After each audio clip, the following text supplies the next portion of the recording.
να δυο, μανάμ να δυο, ουρε να δυόσμος κι ο βασιλικός.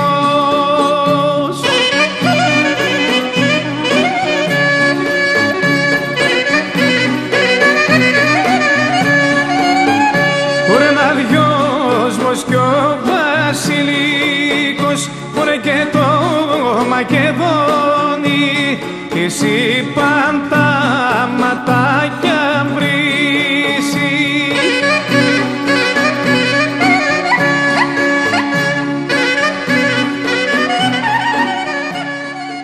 Και ήρθαμε να γιορτάσουμε και να χαρούμε. Ερεσιμότατε, αγαπητοί συνάδελφοι στη Βουλή, αγαπητές φίλες και φίλοι, κυρίες και κύριοι, με ιδιαίτερη χαρά είμαι σήμερα εδώ σε αυτή την ωραία πανηγυρική εκδήλωση, σε αυτό το αντάμωμα. Θα ήθελα να συγχαρώ το Προεδρείο, όλους εσάς που συμμετέχετε και να σας καμαρώσουμε σε λίγο, να ευχηθώ καλή διασκέδαση, να είστε καλά και πάντα να τα μάθετε. Ερεσιμότατε, φίλες και φίλοι, με μεγάλη χαρά τον τελευταίο καιρό βλέπω ότι τα χωριά του κάπου καταφέρνουν ανταμώματα που δεν τα είχαμε συνηθίσει. Και είναι πολύ μεγάλη υπόθεση. Πριν από λίγο καιρό είχα βρεθεί δίπλα στο Δασοχώρι, που ήταν ένα εξαιρετικά πετυχημένο αντάμωμα. Το πρώτο για εκεί. Το δεύτερο εδώ δείχνει να ξεπερνάει κάθε προσδοκία. Να είστε καλά όλοι. Φαντάζομαι ότι η επιστροφή και η συνέβρεση σε ένα τέτοιο γλέντι, σε μια τέτοια εκδήλωση, είναι στην πραγματικότητα επιστροφή στις ρίζες μας, στον τόπο στον οποίο γεννηθήκαμε, στον τόπο στον οποίο μεγαλώσαμε. Είναι δύναμη για τη συνέχεια της ζωής μας. Να είστε καλά, να περάσετε μια ευχάριστη βραδιά. Αγαπητοί φίλοι, συνδημότισσες και συνδημότες, κυρίες και κύριοι, καλησπέρα και από μένα. Θέλω να ευχαριστήσω ιδιαίτερα για την τιμή που έκαναν οι οργανωτές να με καλέσουν. Αισθάνομαι ότι απόψε είναι μια μεγάλη βραδιά για τον Κάπο, είναι μια μεγάλη βραδιά για το Δήμο Σοφάδων, είναι μια μεγάλη βραδιά για την Άμπελο, για το Κασνέσι. Επιτρέψτε μου, μιλάω έτσι, ήταν από εδώ η γιαγιά μου, αισθάνομαι χωριανός. Σας ευχαριστώ πολύ, είμαι συγκινημένος, καλή διασκέδαση.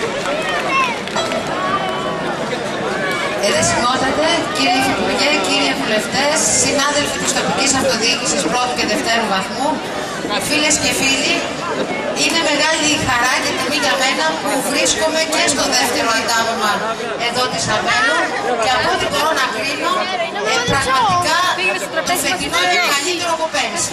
Αυτό δείχνει ότι αγκαλιάσατε αυτή την πρωτοβουλία εδώ των παιδιών, τους οποίους πρέπει να συγχαρούμε και το σύλλογο και την ομάδα και όλους όσους συνεργάστηκαν, γιατί ήταν μια ομαδική δουλειά. Εύχομαι κάθε χρόνο να συγκεντρωνόμαστε όλοι εδώ, να καλλιεργούμε τις σχέσεις μας και τις φιλίες μας και να κρατάμε τα χωριά ζωντανά.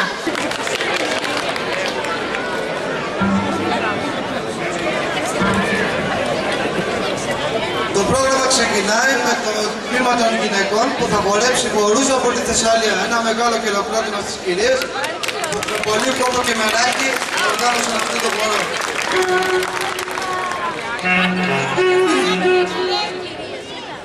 Απόψε στο σπιτάκι μου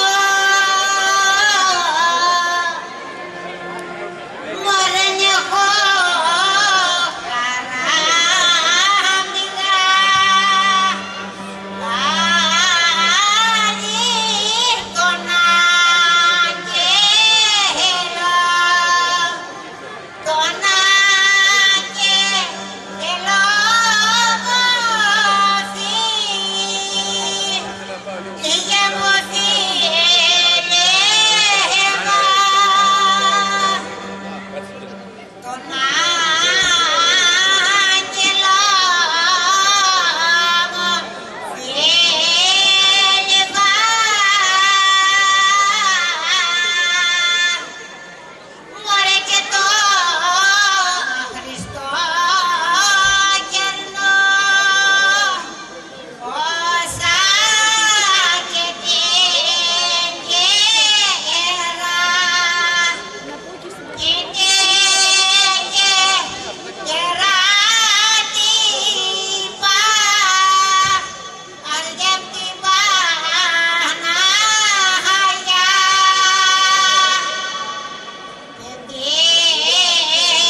τότε, άιντε περπατείς ανάρια, ανάρια, και μου περπατείς ανάρια, ανάρια, άιντε σαν την πάπια στα λιβαδιά.